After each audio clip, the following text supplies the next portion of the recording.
Against the Ropes podcast.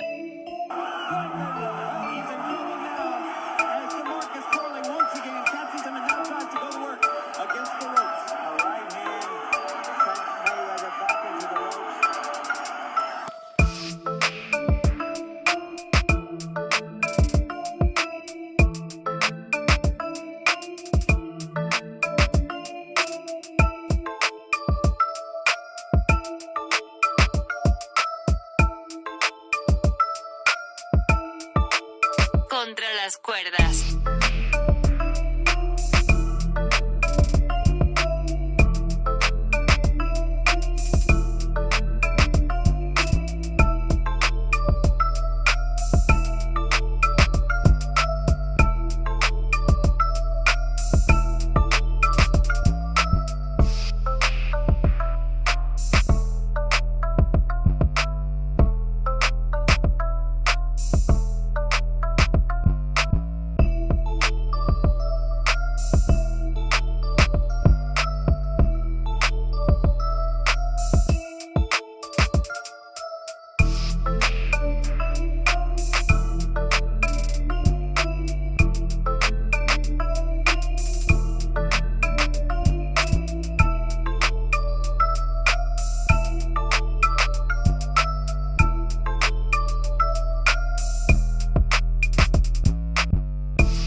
Against the Ropes podcast. Ladies and gentlemen, welcome back.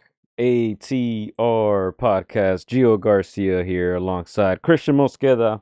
274, I believe. 274, big heavyweights. Back in action. Of course, we had some exciting fights last Saturday. And we got some more action coming up in July. So, welcome back to the show. Yeah, thank you guys for joining us. As you guys trickle in, man, like Gio said, great weekend of boxing. If you're a true boxing fan, man, you got in for a treat. We saw a passing of the torch, but man, I'm excited to get into it, Gio. Let's get it going. All right, let's go ahead. Let's get Teofimo Lopez out the way, man. If you guys watched it, I nearly fell asleep. Let me get your take on it. Let me get you guys' take on it in the chat. Well, first of all, I didn't see it live. My full attention was on the other main event. Again, it was just a great fight, and my full attention was on that Bam Rodriguez and Gallo Estrada fight. So I saw the fight delay, Gio. Not gonna lie, I saw the highlights later, but from what I saw, respect to Claggett. I know we poked at him a little bit. We didn't know who he was, but he's a game fighter. Teofimo Lopez did what he needed to do, and again, not impressed. He needs to step up in competition. I think that's it. I think that's all we got. I got nothing else. Yeah. Do you take anything away from it? I mean, is there anything you learned from this, Gio? I don't think I've ever said this before, but Teofimo Lopez is boring. I mean, Ooh. the entrances are always a bit awkward, cringe. The post-fight interviews, I'm just over him, man. He's boring. Somebody called him the sleepover in the comment section. I thought this fight was boring. He's fighting a guy with 7 losses, 8 losses now. He was supposed to knock him out, couldn't get it done. Hurt him a few times. He was able to land some good uppercuts. I don't understand how you call yourself elite, but I mean, you backed up the whole fight. Now, obviously, he won almost every round, right? But Claggett, just with sheer volume, 0 power, but a lot of volume, made Teofimo fight on the back foot. Basically, round 1 through 12 was the same. Teofimo never adjusted. He never did anything different. I don't understand. We were talking with the guys who were watching the fight. Can you imagine Canelo or Inoue getting backed up 12 rounds? Like, it would never happen. They would land something to earn your respect. And most guys that fight the guys that I mentioned, most of them freeze up eventually. They get hit, they freeze up, and then they don't want to throw anymore. But this wasn't the case. Claggett threw 100 punches per round. Teofimo didn't do much about it. He still won comfortably, Teofimo, but I mean, boring performance to me. To me, it's just, Teofimo had a rapid ascension. Many people bought into the takeover. He was just beating guys left and right. Just going up the ranks, growing in popularity, growing in stock, and after the Taylor fight, it's just been. I feel like his star power has just been taking a hit, and of course, we joked a little bit about this on the podcast the last several weeks. Who is Claggett? Nobody knows who this guy is, so we expect a guy like Teofimo, if he has all that star power, all those skills, you should get him out. Seeing this fight, seeing it, the guy just kept coming forward. I think of a guy like Pedro Angulo. We saw what a guy like Canelo did. This guy's walking straight into your pocket. One of the narratives that we saw was that Teofimo just his power's not coming up with them, and that's something I noticed in this fight. So again, disappointing. Teofimo should have gone the knockout. If a guy's not on your level, is not on your game, you should be able to get him out. Let's go to some comments real quick. Clyde says that somehow you're gonna find a way to bring up Alien Head Bradley. Didn't watch the fight, says Clyde. Watch the highlights, even those are boring. Yeah, I had it on. I had a little split screen going on. I regret it. As soon as the fight finished, I didn't want to hear what Teofimo Lopez had to say. I turned that shit off. All my attention went to Estrada and Rodriguez right after that. It was a boring fight. You didn't miss anything. Him and his dad says, James Rodriguez. James just finished playing right now with Colombia. Shout out to you, James. Teofimo is the worst quote-unquote elite fighter ever, possibly, says Big Bro, for sure in today's boxing. Iceman says Teofimo didn't look special. He was a weight bully at 135. Big Bro says he thinks he's at a circus with his entrances. Can't even sell out 5,000 people arena. And yeah, man, look, real recognize real, man. He's fighting in a fight with a few thousand fans. Virtually nobody was talking about this fight over the weekend. Everybody was talking about Estrada, Rodriguez, right? That attendance looked great.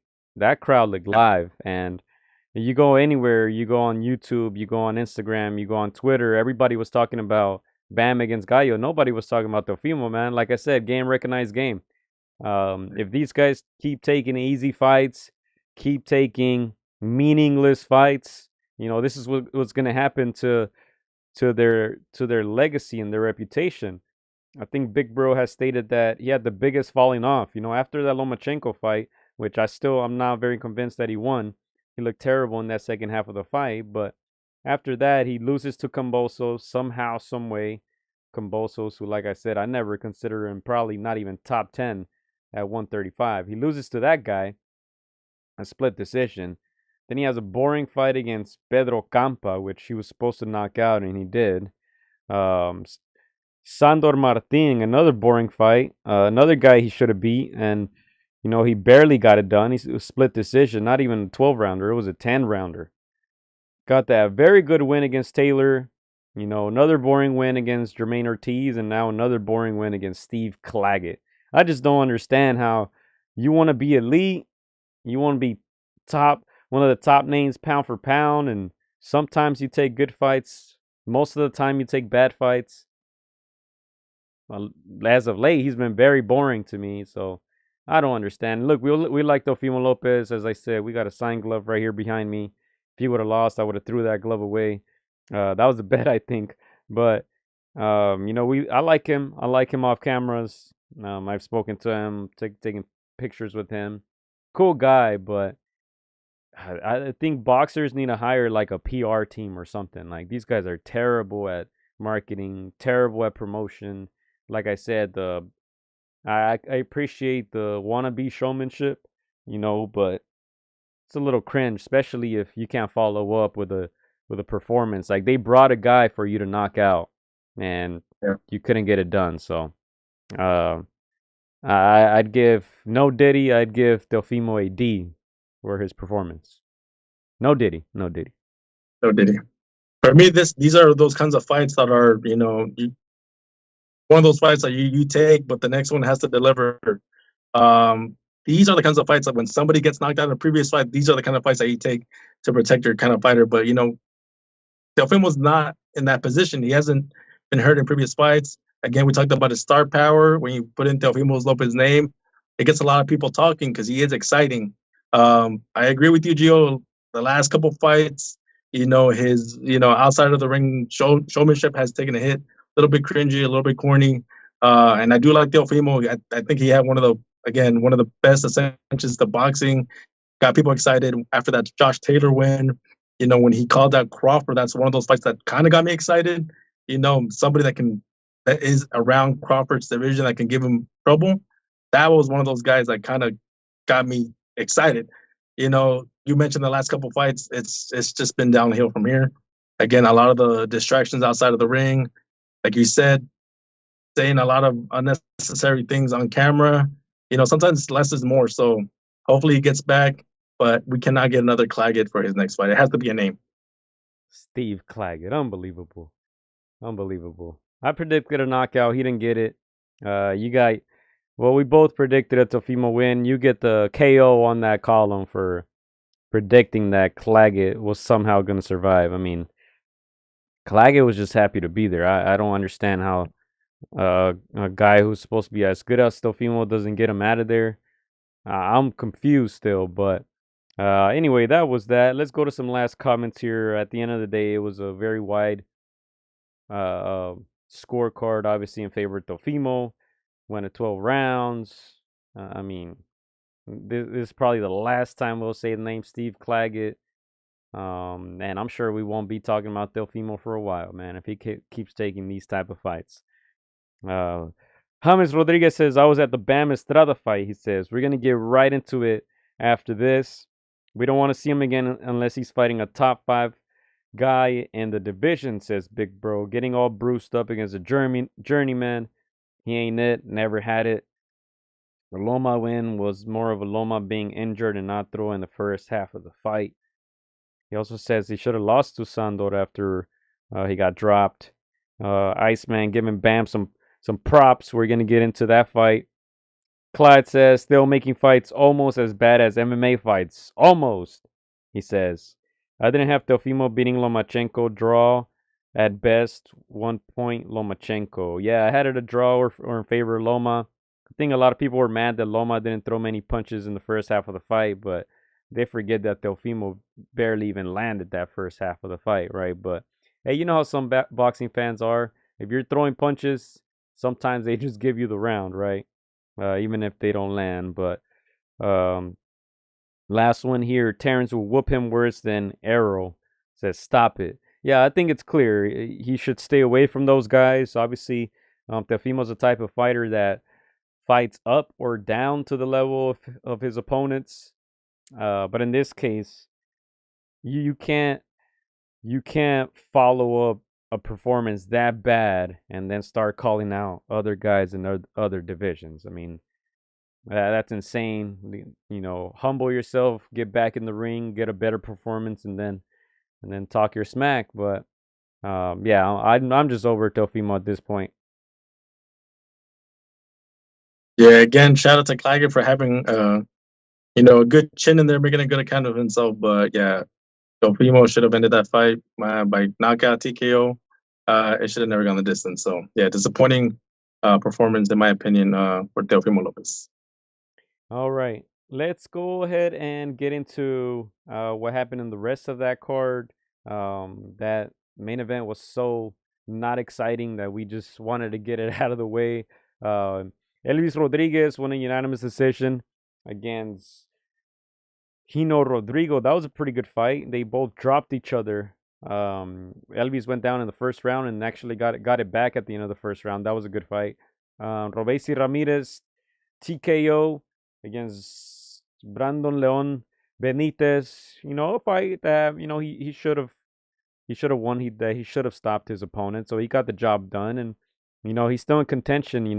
He lost his title recently, but he's still in the mix. He's still a name, two-time Olympic gold medalist, and watching him fight, I just couldn't help but imagine him against Loma, right? Another two-time Olympic gold medalist.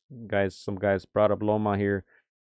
To me, Loma could have been the best, quote unquote, small fighter, small weight fighter, probably ever. If he decided to fight guys his size, there's so many fights that he could have taken in those lighter divisions, and certainly one against Robesi would have been very, very interesting. He had already defeated another Cuban gold medalist and Guillermo Rigondeaux. They could have definitely marketed this one against Robesi, but you know, lost opportunities, I'd say. But Robesi looking good, looking powerful now. And then I also wanted to highlight Emiliano Vargas, got another TKO first round. He probably needs to start stepping up. You see his opponent's record there, 9-8. He was supposed to get that knockout. And then lastly, Nico Ali Walsh won a unanimous decision.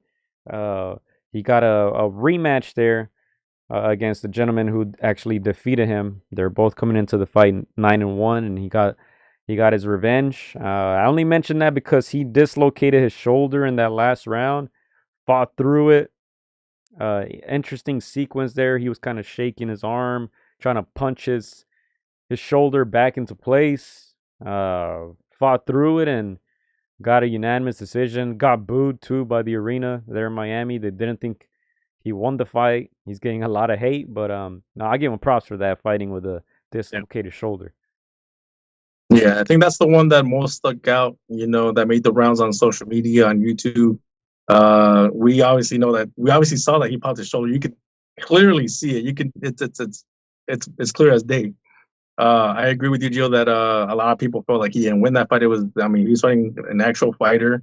That's part of the game. Again, he obviously grandson of the great Muhammad Ali. You're always going to be, judged by what a great before you. But I like to judge a person just based on who he is. Like it's not his fault, that he comes from a legacy of the greatest ever. So as for me, just judging, Nico Ali Walsh, I gotta respect the man. What he said after that fight, that he was offered a deal to fight Jake Paul, and that would have brought him millions of dollars, and for him to turn it down to try to continue just fighting actual fighters, you gotta respect that. You gotta commend that. So even though it was a close fight, in my opinion, could have gone either way.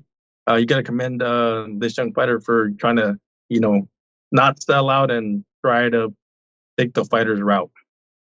Yeah, I thought the crowd was gonna go crazy when he said that, and man, they didn't care. They were hating on him. They were hating on him. He might as well should have just taken that money and try to beat Jake Paul. Does he beat Jake Paul? That I would say so, but who knows, man? I mean, Jake Paul, you got to give him a little respect. He's putting a little bit of work. He's a heavy set boy. I'm sure he's gonna try to play all the A-side tricks.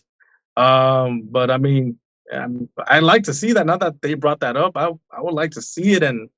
But again, you got to respect Ali for trying to just fight name fighters. He doesn't, like he said, he doesn't want to be part of the circus. Yeah, Nico Ali Walsh, 10-1 now, 5 KOs. As I said, he avenged that loss against Sona Akale. But yeah, I mean, we'll see more of Nico Ali Walsh. I hope he gets healthy.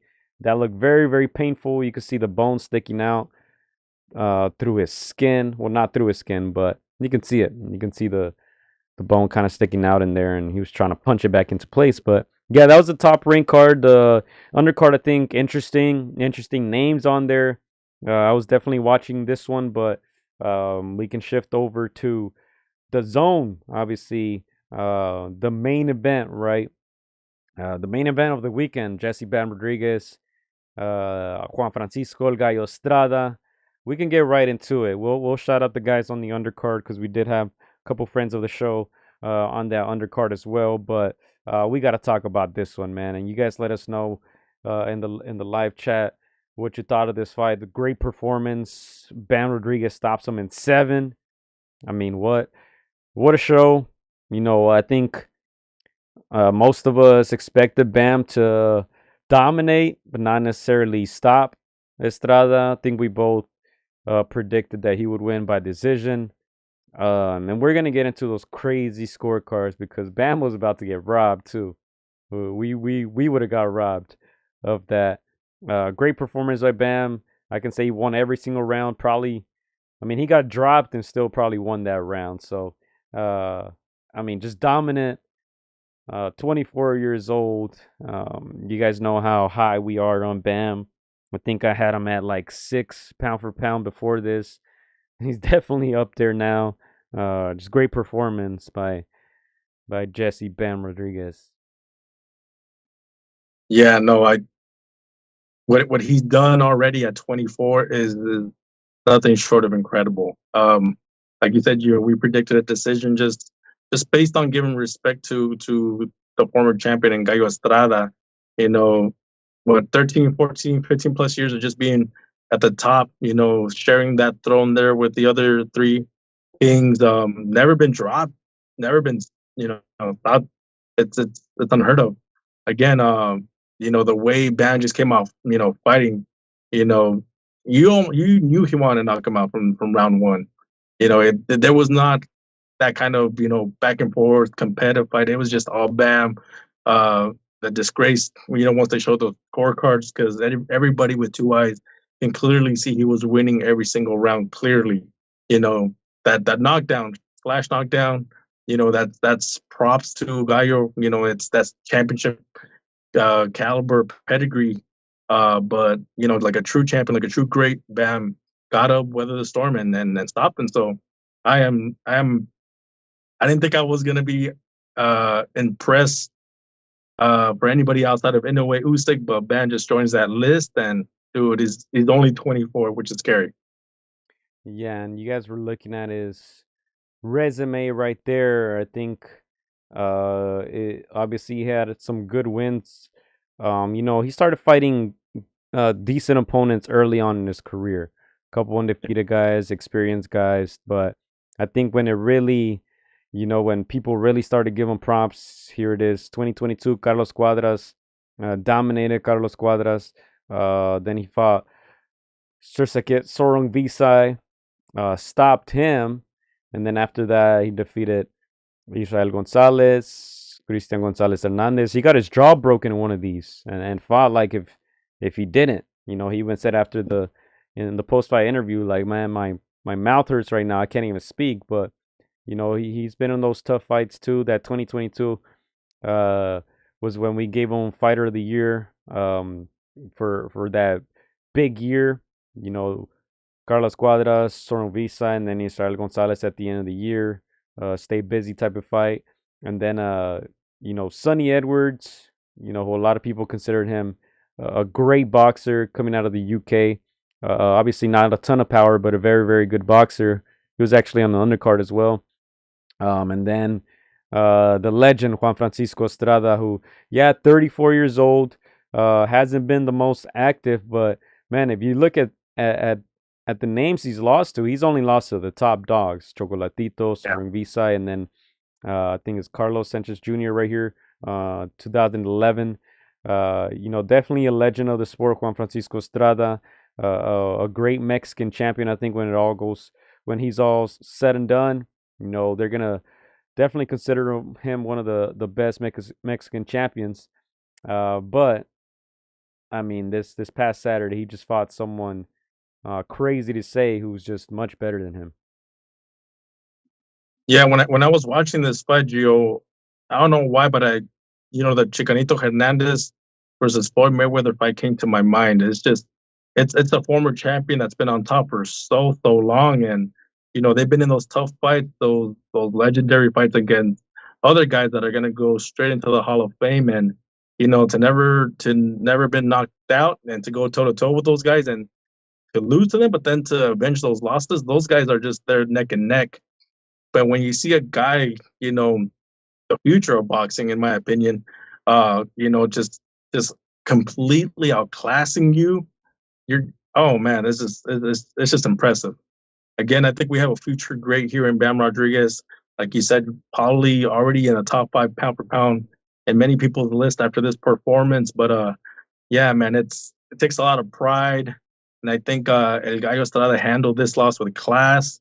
Took to social media saying that he wants to run it back once he recovers a little bit, but gave all the props to Bam Rodriguez, and I think just like Chicanito, told Floyd, like there's this guy's gonna be a champion for a long time. Thought Bam would get the KO in 9 or 10, says Big Bro, but after the first 2 rounds, I knew he could get him out of there sooner. Bam, a Hall of Famer already, says Big Bro. Mad Dog says, I told y'all, Bam by KO. And Big Bro says, it's destroying a very game. Future Hall of Famer that way. Special talent, top 5 pound for pound. Currently, I have him, I think, 4. Obviously, we got to wait until to see what Better BF and Bivol do.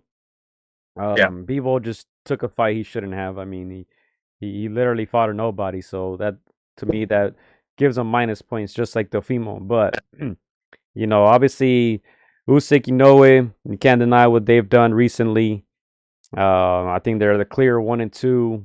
To me, you still got to put Canelo up there, the best resume in boxing today, one of the best resumes ever. And then I think it's Bam, and I think it's those 4, and it's not even close. Obviously, like I said, no disrespect to Better BF and Bivol. I think we still got to wait to see what they do, but it's just, these guys are just far beyond the competition. Bam Rodriguez, 24 years old. He already has you can say a Hall of Fame career.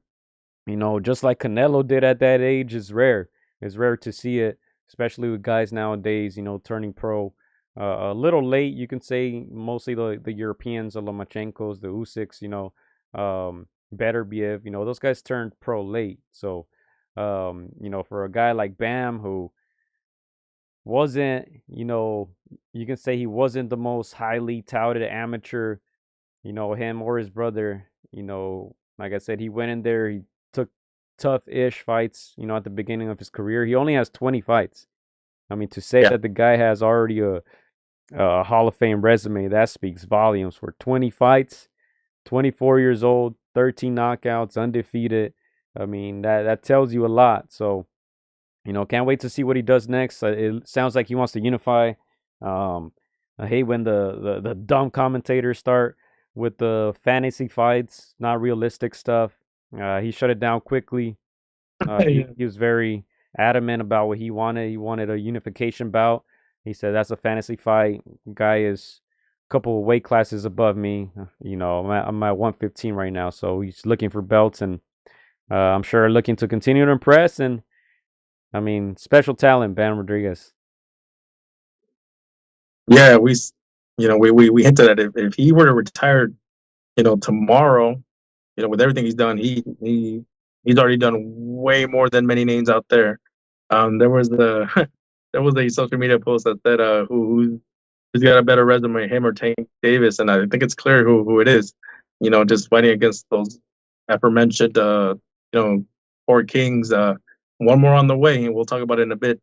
But yeah, what he's done to these guys, sure, Sword's a little bit older, but Gallo Estrada was, still a very, very game and focused champion.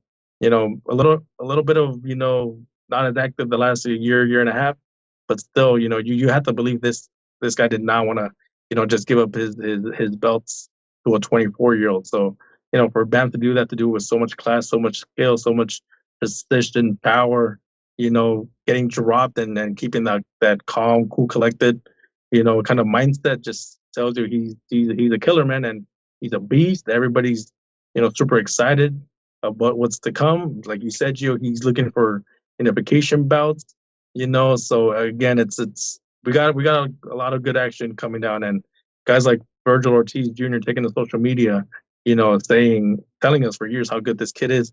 Man, again, it's just we're in for good 5 to 7 years of Bam. All right, let's address some of these matchups that Iceman is proposing. Bam versus Yoka and Bam versus Nakatani. That Nakatani one can be real good. Abdullah says, Usyk, Canelo, Crawford, Teofimo, top 5 P for P. Strongly disagree with Crawford. Strongly disagree with Teofimo. I think, like I said, Teofimo to me loses points by not even stopping Steve Claggett. Crawford, can't remember the last time he fought. Before Spence, can't remember what names he fought. Same thing. We gotta judge them the same. So I strongly disagree, but I think you gotta have Bam somewhere in the mix. Bebo better be some of those guys, right? Now let me mention Shakur Stevenson, because Shakur Stevenson is fighting this Saturday against who? Who the hell knows, right? The guy's 27 years old and still fighting who knows who, right? That's the big difference in boxing. I don't think it's rocket science. I don't think these dudes understand that it's not that difficult. There's a reason why, De La Hoya was making a lot of money when he was young. Mike Tyson, well, Mike Tyson, he's a different. I'll take him out of this list. But guys like Canelo, by 24, 25, those guys already had a Hall of Fame career, and that's why people wanted to watch them fight. Look at Bam Rodriguez, 24 years old. He already has 3 of the 4 Kings on his resume. Yeah, like you said, older, but you still got to beat him. How many 24-year-olds right now, for example, can fight a guy like maybe Canelo and beat him? How many 24-year-olds in the world would you find that could do that to a veteran who's done it all? So Shakur Stevenson, 27 years old, fighting Saturday. No one's gonna watch, right? Same thing. I'm sure the feedback you'll get that is probably gonna be pure criticism, like his last few fights. I don't think it's that difficult. We want to see what we want to see, and we don't want to see you fight a nobody. Fight some of the top dogs, wipe them out. Bam Rodriguez's next fight, I'm sure people are gonna be running to buy a ticket, to go watch him fight. It's not that difficult, Chris. We come from an era where everybody fought each other, right? Everybody fought each other. These guys at 27, Tank is 29, can't even sell 150,000 pay-per-views. You know why? Guess who he fought? In the eyes of the people, nobody, right? No disrespect to Frank Martin, but who asked for that fight? Nobody, right? You want to sell 100,000 pay-per-views? Hey, that's on you. But, game recognized game. Everybody was talking about Bam this weekend. Nobody was talking about Teofimo. Yeah, and again, huge shout out to the 4 Kings. We all know that the glamour divisions, the sexy divisions, it's the heavyweight, the welterweight divisions, the lightweight divisions. So shout out to the 4 Kings who brought some excitement to the flyweight, division by fighting themselves, like you said, Gio. People just want to see, the best fight the best, and that's what those 4 Kings did. That's why they brought so much attention to the flyweight division when otherwise that division, would get no love. So I think Bam has the potential to, take it to the next level. And of course, he's got a fan-friendly style, ultra-skilled fighter, pound-for-pound fighter, top 5.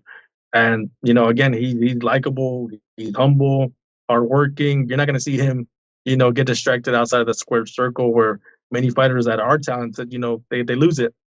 So I'm excited to see what Bam does. They throw out the name Nakatani. You see some fantasy fights that could happen maybe 4 or 5 years from now. Again, I see Bam Rodriguez kind of like a Lomachenko, where he's just going to be too good for his own division, where he's going to, jump, a division or two to challenge himself against the bigger guys. And those are the fights that are going to, in my opinion, bring the best out of him. So can't wait to see what Bam does, but definitely, top talent, top 5 pound-for-pound fighter right now in my book. Oh, yeah, for sure. I think that's a given. Abdullah seems to disagree.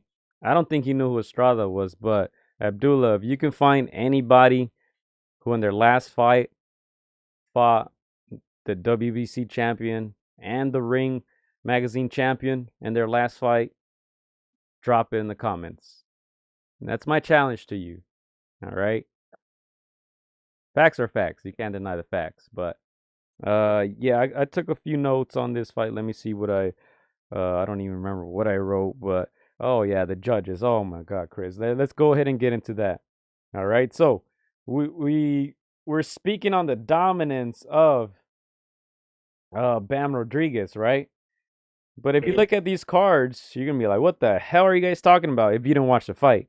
If you watch the fight, you know that these judges were wilding. All right. So I want to focus on one card right now, and that is Javier Camacho from where, Chris?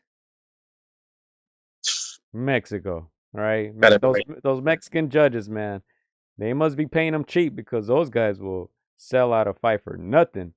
And look at this. He gave the first 3 rounds to Juan Francisco Estrada. Wow. I mean, I want you to see our faces right now. I mean, I don't even know what to say.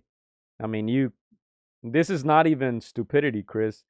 This is you blatantly taking money, corruption. You're giving him the first 3 rounds, and then he also gave Estrada the 6th.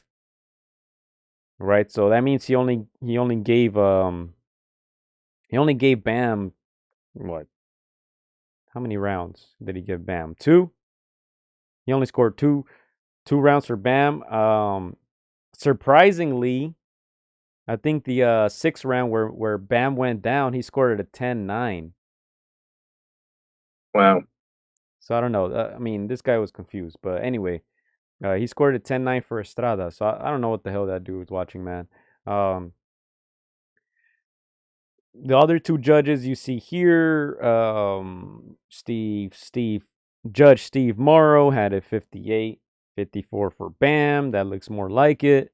And then the other judge, Robert Tapper from Canada, had it a draw. I mean, I don't even know what to say, Chris. Like I said, this is not stupidity. This is not an accident.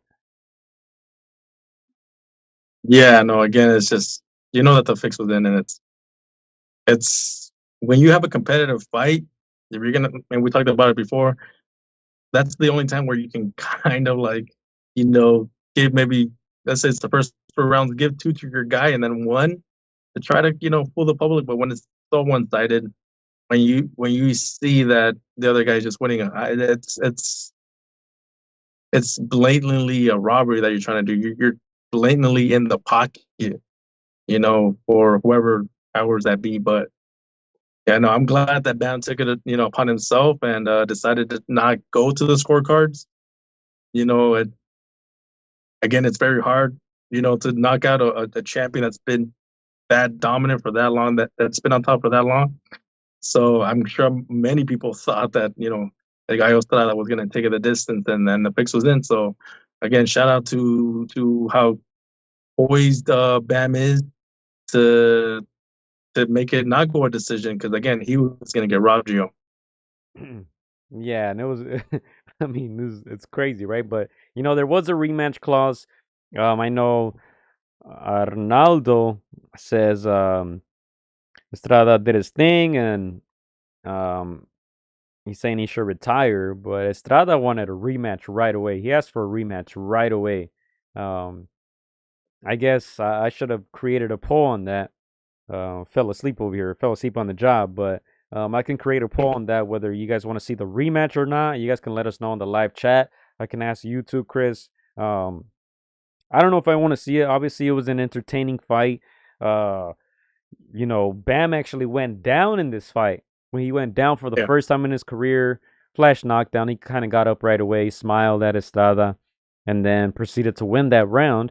But Gallo got stunned in the 3rd, dropped in the 4th, dropped Bam in the 6th, and then the 7th is where Bam landed those 2 body punches back to back, and that was it for Gallo, right? Brutal body shot. This is probably a candidate for KO of the year, certainly. Big profile fight. Robesi also had a big KO, huge uppercut. That's probably going to be a candidate as well from this past weekend. Once we look at the end of 2024, I'm sure we'll be looking back at these 2 fights.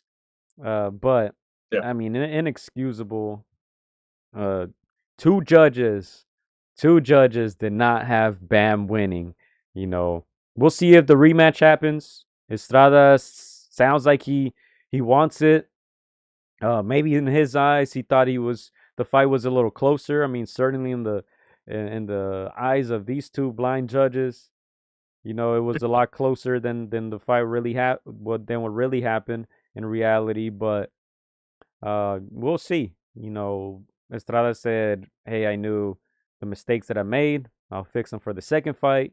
He was adamant about the rematch. Bam kind of just said, well, if the people want it, if he wants it, then it'll happen, but that he wants that unification bout, at 115. So we'll see what happens. We had to highlight, those scorecards. Javier Camacho. If you ever hear that name, if you ever see that name on screen, just know something fishy might happen.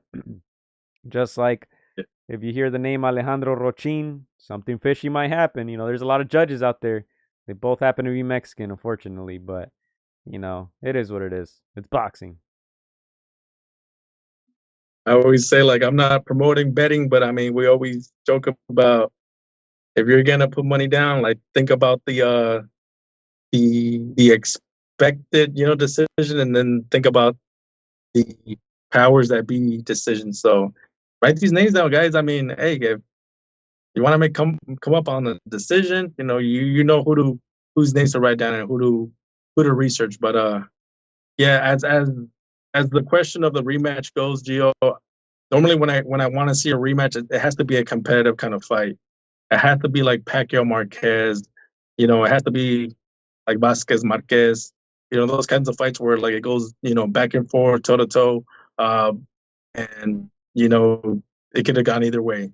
This one was not the case. It was all Bam Rodriguez. Even though Gallo Estrada is a proud champion, and I'm sure he feels like he could give a better account of himself in the rematch, I personally don't see it.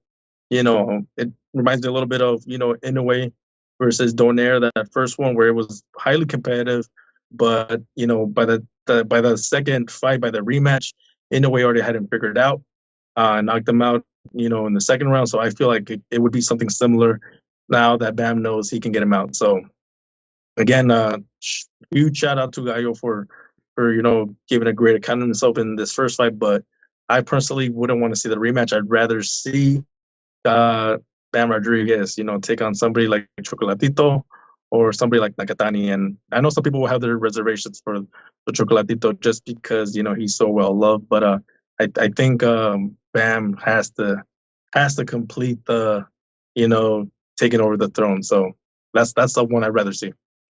Yeah, I don't think it happens. They just train together. Chocolatito's fighting July 12th. I think there's too much respect between them, but yeah, that would be cool to see. I think at this stage, Chocolatito's a little older. As a boxing fan, I probably wouldn't want to see it just because, you never like to see, the idols, go out like that. We kind of expect them to go out like Estrada, but we'll see. It's boxing and it's business, so anything can happen. Iceman says, no rematch, let Bam move on. Arnaldo says, if Estrada wants to get KO'd again, well, let it be. It says, Bam is younger and stronger, says Arnaldo. And Iceman says that Judge Cheatham. He has it in his name, right? If it's in his name, then yeah, you should know. But yeah, there's several judges out there who, once you see their names, man, you should run and hide. And Javier Camacho, yeah, you get better add that guy to the list, man. Hey, I should Google his face just so you guys can see what he looks like. I mean, these guys deserve no respect. It's blatant, Chris. There's thousands of fans in attendance. There's millions of people watching at home. Try to get away with that. It's crazy. You got to have no shame. Zero shame, zero respect, zero morals, zero values. That judge, sorry, Javier Camacho. Yeah, again, that's the problem with boxing in certain areas. There's a little to no accountability when it comes to certain decisions like this one. This guy should not be allowed near any championship caliber fight. At least for a year, in my opinion, man. There has to be some consequences. There has to be at least the whole explain to me this card. Why did you what did you see that makes you think these rounds go to said fighter? Again, there's no accountability. If I had to make a change, I would have them explain their card. So for them to get more assignments, more championship fights. But hey, this is boxing. We know that there's no regulatory commissions that oversees the sport. And that's right. And look, before we move on, I do want to shout out some people on that undercard, if I could find it here it is. Let me go ahead and click on that event. Do want to send a big shout out to El Maestro Gabriel Muratalla, who obtained a victory. Right here, you see it against Carlos Pontes.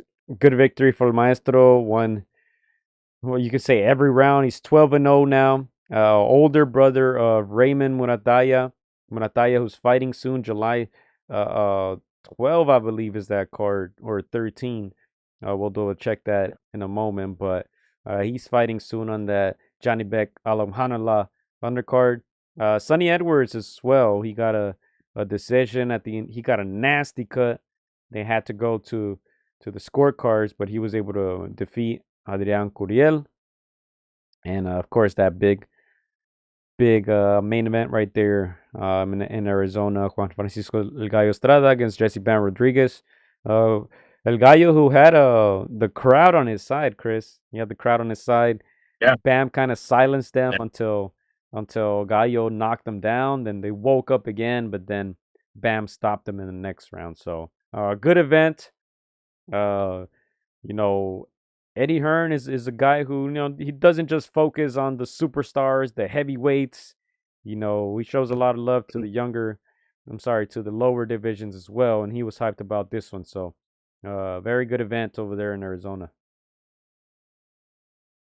Yeah, man, you gotta give the shout out to the Mexican faithful, man. They will follow you anywhere, man. We seen it with the selección. Even if you're down on your rut, like the faithful, they're just loyal, man. They're gonna show up, and I was a little bit surprised, but at the same time, not surprised. Hearing Gallo's name just being screamed at again. They will rally behind you. They will try to will you to win, whether it's football, whether it's boxing. And yeah, I was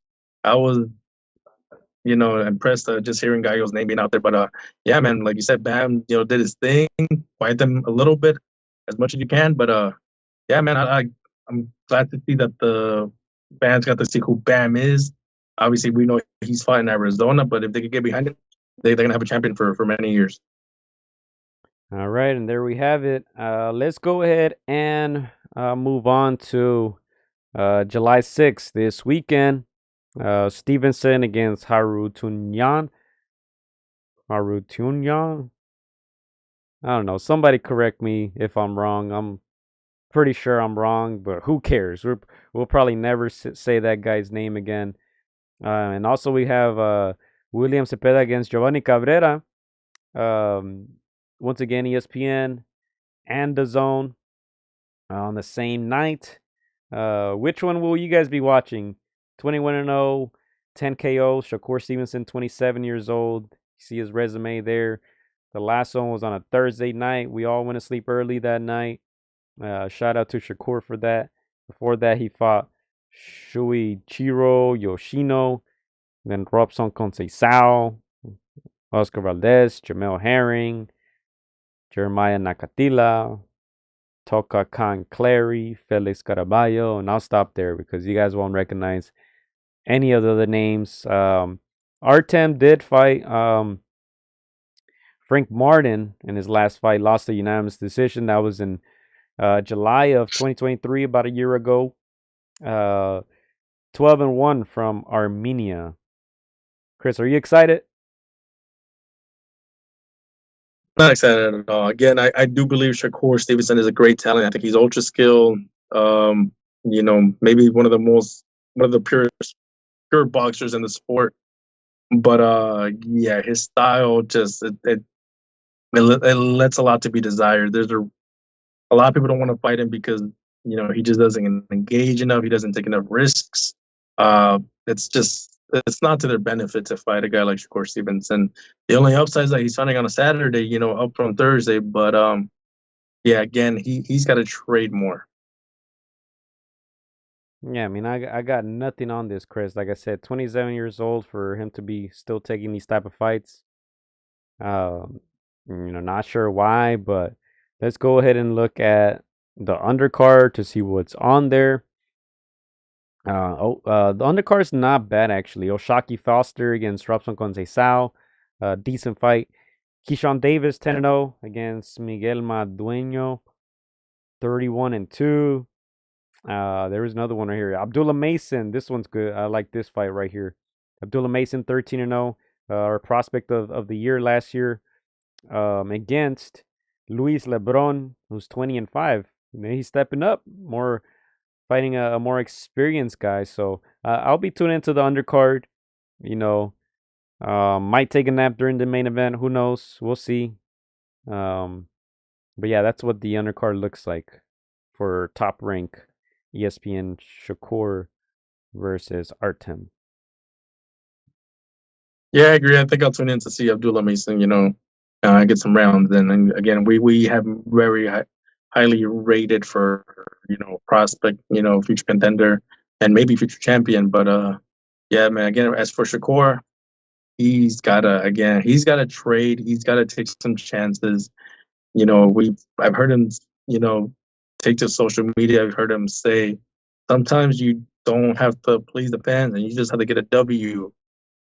I understand that, but that's one of those things you don't say out loud. You try to entertain the crowd, in moments and spurts. And again, him just getting on his bike, showing more running and less boxing is why people are just getting a little, turned off by, by his style. So hey, if I can see a knockout, if I can see those hands fly, his stock will rise a little bit. So, just like Bam Rodriguez, he could box, but he trades in moments. He got dropped. It makes people say, you know what? Even though he's ultra talented, there's, maybe I can see a moment where I can, catch him. So Shakur has to take more chances. Not watching Shakur unless I can't sleep. Then maybe watch so I can go to sleep, says Iceman. All right, and going back to Bam and Gallo, I just posted a poll up there. Do you want to see the rematch? Yes or no? I'm gonna go with man, I don't know. I mean, I'm not mad at a rematch, Chris. I wouldn't mind them getting paid again. Maybe Gallo can show us something. I think once he threw away his game plan and decided to throw with Bam, he had a little more success. We know he's a fighter full of pride and heart. Great chin. He showed a great chin. I'm gonna just put yes for now. All right. I'm gonna just put yes. All right. We'll see how the people vote. I'm gonna just go ahead and just say yes for now. If they can give him a bigger bag next time, I'm not mad at it. I still think Bam wins. I still think Bam stops him, but I think it'll be entertaining if Bam can't get another title shot. But yeah, you guys can go vote now on our channel. It's live. Do you want to see a rematch between Bam and Gallo? Yes or no? All right. So let's go ahead and move on to another fight that's happening on Saturday. William El Camarón Cepeda, exciting fighter, southpaw, powerful, 30 wins, 0 defeats, 26 wins by KO. 28 years old. He's from el Estado de Mexico. He already fought this year in March. He had 2 fights as well in 2023. Stop इसमें जाना एक बहुत बड़ा ख्वाब होता है हर player का. Be quiet. Stop trying to infiltrate our podcast. Jojo Diaz, I think a lot of people were disappointed that he wasn't able to stop him. That fight happened a couple years ago. Tanahara was probably his coming out moment right there. That fight here in LA at the bank. Tanahara was undefeated at the time. He had all types of sparring there at the RGBA. He was highly touted, Hector Tanahara. I remember at the time that he kept saying that Ryan was ducking him.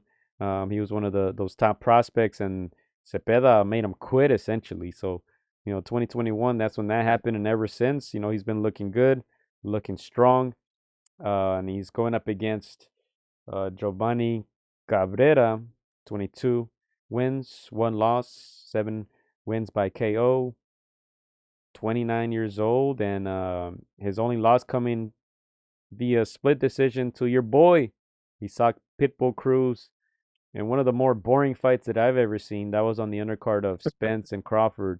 Terrible, terrible fight, but he did lose to Isaac Cruz. Not the most powerful puncher, but that should be a good fight, a good test for Camarón Cepeda. and they're asking for the big fights. You know, they're calling out Shakur, they're calling out the big names, but just gonna have to continue to shine, continue to win, continue to look good, and I think those fights will be inevitable. They're gonna have to happen. Yeah, no, I agree with you, Gio, that Cameron Cepeda, his shining moment was, when he completely annihilated Tanahara, broke him down, and like you said, made him just not want to continue. Since then, he's been winning. He's been getting W's and beating guys like JoJo, doing just enough to win. But I'll be honest, I feel like the last couple fights, his stock has dropped just a little bit. I've been wanting to see more wrinkles in his game, and I haven't seen it yet. I was at his last fight. The crowd started off, cheering him on, but I feel like he lost a little bit of steam in that last fight. Still won, but just we need to see some different things from him. Good opponent in front of him, Giovanni Cabrera. Like you said, he fought Pitbull Diaz. Awkward kind of fighter. Kind of reminded me for a moment there, Ryan Garcia. Just the just the awkwardness stance. But yeah, William Cepeda is gonna have to break him down and again just revitalize that fire that he got from that Tanahara fight. So yeah, like you said, he's calling out Shakur, he's calling out all these guys. No surprise there. We know that his promoter Oscar de la Hoya, he has that kind of managerial style where he's gonna put these guys with the other names. He's not gonna try to protect them a la Tank, a la Mayweather. So yeah, man. Again, he has to get past this guy.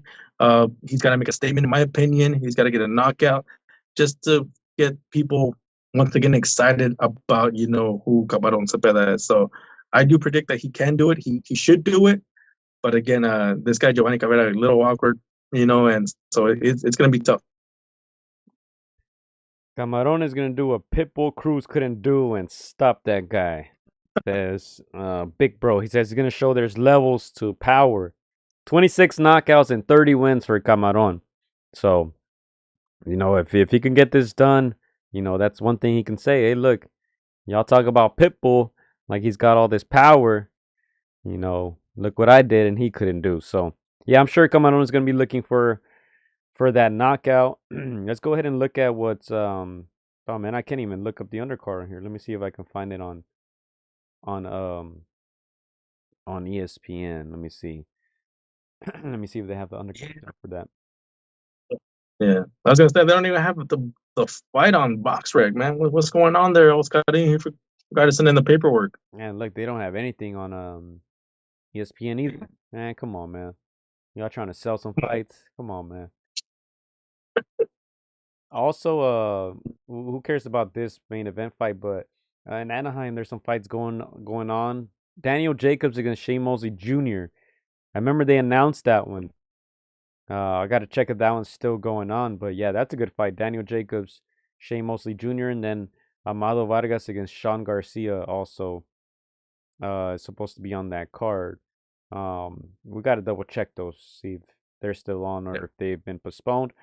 And of course, we talked about Raymond Muratalla, July 13th, Las Vegas against Tevin Farmer. That's on the undercard of Janibek Alamhanala against Andre Mikhailovich. ESPN Las Vegas, July 13. And I'm sure they'll stack that one up with the younger guys as well. Same day, Jaron Ennis will be fighting against David Valencian. Sky Nicholson is fighting on that too. So yeah, there's some Junto Nakatani on July 20th is fighting. Who else we got here? Jake Paul, who cares? Joe Joyce against Derek Chisora. And then we got some fights that were also announced recently, Chris. Joshua against Dubois. Catterall against Regis Prograis. Those are the ones that I remember off the top of my head. But yeah, man, it's kind of shaping up a little bit there toward the end of the year. We still got Bivol Beterbiev. We still got Usyk Fury. I'm sure Canelo will fight September, November when he usually fights. So, yeah. Yeah, I saw that Dubois versus versus Anthony. Yeah, a little face off there. I don't know if you caught it, Gio, but man, that was funny. I thought it was entertaining. Again, Dubois, his stock has been going up the last couple fights, but I think he's a funny dude. Got in. You want to get things going right there with Anthony Joshua. Joshua not liking that disrespect that he says, but yeah, man, that one got me. That one gets me excited. Again, Dubois, Joshua, both UK fighters across the pond, but I think that one could be a good scrap. I think Dubois is coming into his prime. Joshua's still in his prime, but he's already taking some losses there. So yeah, man, I'm excited for that one. Yeah, I didn't see that, but I was just thinking like it's all kind of lining up and shaping up like it can be a possible Fury versus Joshua for the undisputed, title, right? If Fury's able to beat Usyk, and if Joshua beats Dubois, that means that Joshua is now going to have the IBF that they took away from Usyk, and if Fury wins, he's going to have the other three. So once again, we've been talking about this biggest fight in UK history for one reason or another. They haven't been able to make it happen, but I think this is a golden opportunity for both. They got to pass those assignments. Obviously, Fury's assignment is, I would say, a lot tougher than Dubois, but I'm sure, and I'm sorry, than Joshua's, but I'm sure Dubois was going to have a lot to prove here, especially because I'm sure he feels like he had a good chance of defeating Usyk with that body shot that the referee counted as a low blow. So all four men have something to prove. Heavyweight division staying hot. So exciting stuff. 2024, we'll see who still has those titles. And going into 2025, let's see if another undisputed fight can happen. Yeah, and we just got into July. 6 months out of the year are already wrapped up. I gotta ask you, man, how do you sum up thus far the year?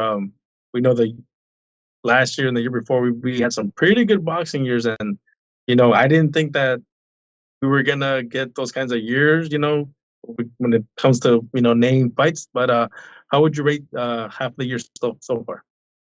Okay, so let me I think I want to say that it hasn't been as maybe as good as last year's, but this is usually what I do, Chris, when I want to, look at how the year's been going. I just go right here. I just look at the names, the titles of our podcast and see what we've gotten so far, right? So I'm gonna just scroll down. The people can see it on their screens right now. Estrada, Rodriguez, great fight. We got the that event with Wilder and Zhang and all those guys on that undercard. Obviously, we got Usyk, Fury, Canelo, Munguia. What else do we have here? Haney versus Garcia, Ziu versus Fundora, Valdez versus Wilson. Who else do we have here? Joshua against Ngannou. I forgot that happened this year. Teofimo Lopez versus Jermaine Ortiz. I already spoke on that one. Better BF versus Callum Smith. Good names. That happened this year, right? Yeah, I think that was early this year. Um, Bam against Sonny. Was that last year? Am I going too far down? Yeah, that was last year. So we started off with Ortiz Lawson right here. You guys see the 2023 Boxing Award. So this is what we've had so far in 2024. You see some of the main names, the big names there. Obviously Noe also in that mix, getting some big wins. That fight against Nettie. I think so far, I'm gonna give it a B. I'm gonna give it a B. You did start off by talking about last year, so anytime we compare anything to last year, that's some stiff competition right there. I'm gonna say B. Yeah. Obviously, probably the biggest fight was Fury Usyk, and then Better Be if Bebo was postponed, so we still have to wait for that one. But yeah, we've gotten some good action. I am a bit disappointed in some of the other top names who haven't kind of lived up to what Usyk and Fury and Inoue and Better Be and Bivol are trying to do. I think talking about guys like Teofimo taking these fights. David Benavides just fought Vostig. Tank just fought Martin. Like, we don't want to see those fights. So those are, to me, a waste of time. We want to see the top fighting the best, fighting the best. So I'm gonna give it a B, maybe B minus. I don't know if you agree with that, but it could be better. Yeah, no, I agree. I think last year was one of those years that we just all the stars aligned, and then I think we gave it like an A plus kind of year. Yeah, this year, like you said, there's been some good fights, some good names.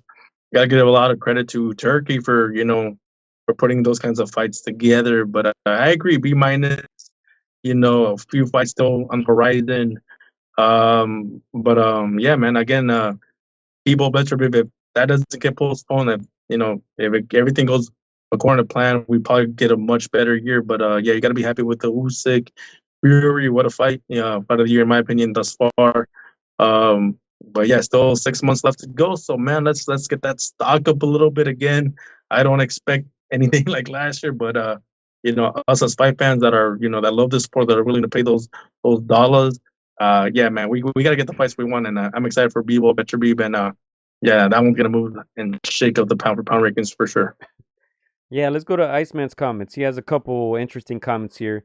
He says, "I don't know if Beterbiev will return after an injury like that at his age. Didn't Sergio Martinez have the same injury and about the same age?" I mentioned this on the podcast before. He tore some ligaments in his knee, right? I don't know what ligaments it was off the top, but I'm sure his training is being affected, the way he's running, the way he's sparring. I'm sure that's going to affect him on fight night. A lot of people are not talking about that. To me, I had him I don't want to say as the heavy favorite, before the injury, but I think he, in my opinion, I thought that he was going to stop Bivol. I think with this injury, I think the playing field is a little bit more even now. Obviously, Bivol doesn't have Beterbiev's power, but the mobility in this fight can be the determining factor after this injury. So that's a great observation there. I'm worried for Beterbiev. I'm not gonna lie. That's who I'm rooting for in this fight, and I don't know, man. I don't know. We'll have to wait and see. If they release any training videos, I'm gonna have to see something, man, or else I might have to change my prediction. He also says, I don't know. After what Ryan did to Haney, got to be one of the best years in boxing, he says. Now, that's definitely been the top story of the year. I mean, we're still talking about it. I think last week it was when we were talking about Ryan Garcia's suspension, 1-year suspension. He had to forfeit his purse for that fight, 1.2 million guaranteed. He had a $10,000 fine with the commission. He's going to be out for 1 year. We're still talking about it. We were talking about it starting from January all the way up to April. And we're still talking about it now. But we can be straight up. We predicted that Haney was going to win, but it was satisfying to see it go the other way, especially the way it happened. It was shocking. Yeah, and I completely agree that Ryan Garcia, Devin Haney it's been the catalyst. It's been the thing that's still, months later, it's still on people's tongues. People are still talking about the aftermath of that fight. And yeah, it's a little bit like, Broner Maidana, where nobody expected this, and then boom, you get an ass whooping. So yeah, again, it's that one has given life to the sport. Some asterisks here and there, some tainted to that fight, some changes made to that fight. But that, again, like we've said it, that fight sticks in people's minds, and it's alive and well on YouTube. It's on our channel. It's those knockdowns, that excitement. People remember that, and so that's what people want to see. They want to see action, excitement, entertainment. So yeah, man. Again, hopefully we get a little bit of that. I agree, Gio. That's a great point. That they bring up the comparisons to the Sergio Martinez versus Cotto fight. Not too many people knew about his injury. They kept it very, very, secret and under wraps. So when we saw it, we were, completely shocked. Not just because we were Martinez fans, but just seeing how there was no resistance there from a guy like Martinez that had been knocked down but never put out. So again, it just shows that an injury of that caliber can and will affect a fight and its outcome. So, yeah, again, a guy like Cotto who was coming up to the middleweight division from lower divisions to do that to a guy, it could only be because of an injury. So again, these two guys are big guys. If you favor Betcherby before, that injury completely changes the scope of that fight. So yeah, hopefully we we get to see that at close to its peak of its powers. But yeah, if it's that serious of an injury, the odds will change. Yeah, 38, 39 years old to tear a ligament in your knee. That would be career ending for 99% of athletes around the world. But we'll see. Maybe Beterbiev is just a machine and he can come back and be close to himself. We'll see. We'll see. But I think that's all I got for this week. Shout out to Ben Rodriguez. I know he's watching. I know he's a fan of the show. I'm sure he's celebrating his victory. Great performance, pound for pound performance, a performance to solidify his legacy. And Gallo Estrada, you got to give him his respect. He's been around for a long time. He's defeated some of the best. He's lost to some of the best. But it was a great fight, and we'll see. He wants to run it back, but we'll see. Let's take a look at the poll. Let's see if people have voted so far or not. Before we get on out of here. Let me see. Give me a second here. Chris, you want to say anything before I pull up this poll right here? Yeah, no, once again, huge shout out to Bam Rodriguez. Again, he's showing us in real time why he's a future Hall of Famer and quite likely a future great. Again, he's done something that none of the other, great kings were able to do, and that was stop the legendary Gallo Estrada. Again, it is not easy to become a champion. It is not easy to stay a champion. To stay at the top for that long and to dethrone somebody in that fashion, not by decision, not by the cards, but by knockout. I mean that says a lot about where you stand in the pound for pound ranking. So again, he's only 24. There's a lot to do. There's still much more that he wants to accomplish. I know the happiest guy has to be Robert Garcia, and that he's finally gonna try to get a unified undisputed champion, and that's something that he's never had before. So yeah, man, again, only 24 years old, humble kid. If you see him on the street, you wouldn't think he's a fighter. Again, it's such a normal looking kid, but nothing normal about him inside that ring. That's right. And look, this is how the people have voted so far. 16 votes. We just posted this 20 minutes ago. Do you want to see a rematch between Bam and Gallo? Yes, 31%. No, 69%. So we'll check in next week to see how that poll kind of plays out. As of now, a lot of people are saying no, and for good reason. Like we said, Estrada's a legend. He doesn't have to prove anything else. This was a dominating win. If you ask, the average Joe. Now, if you ask those two judges, they will tell you otherwise. But those are probably the only two people in the world that will tell you that this fight was close. But, it was a dominating performance by Bam, and I can see why people don't want to see it again, perhaps, and want to see Bam kind of move on to other challenges. Definitely not going to be Inoue. Inoue is at 122 right now, talking about going to 126. So y'all gotta chill with that. Bam at 115. Kind of shut those fantasy dreams real quickly.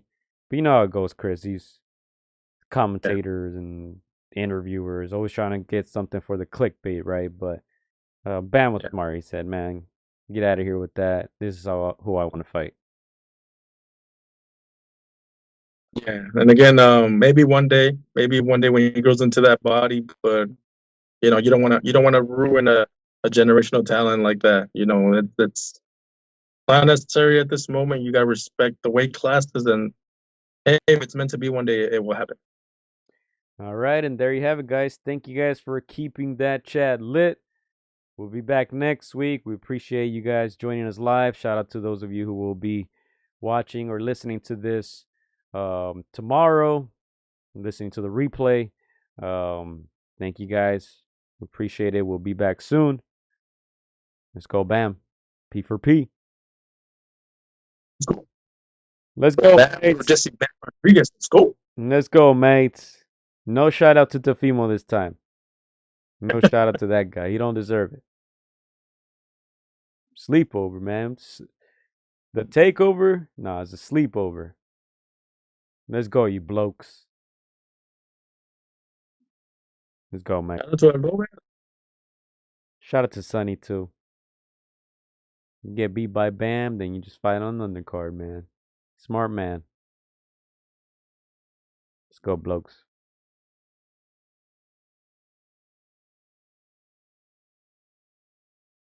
Hola amigos, soy Juan Francisco Estrada. Quiero mandar un saludo para mis amigos de Contra las Cuerdas.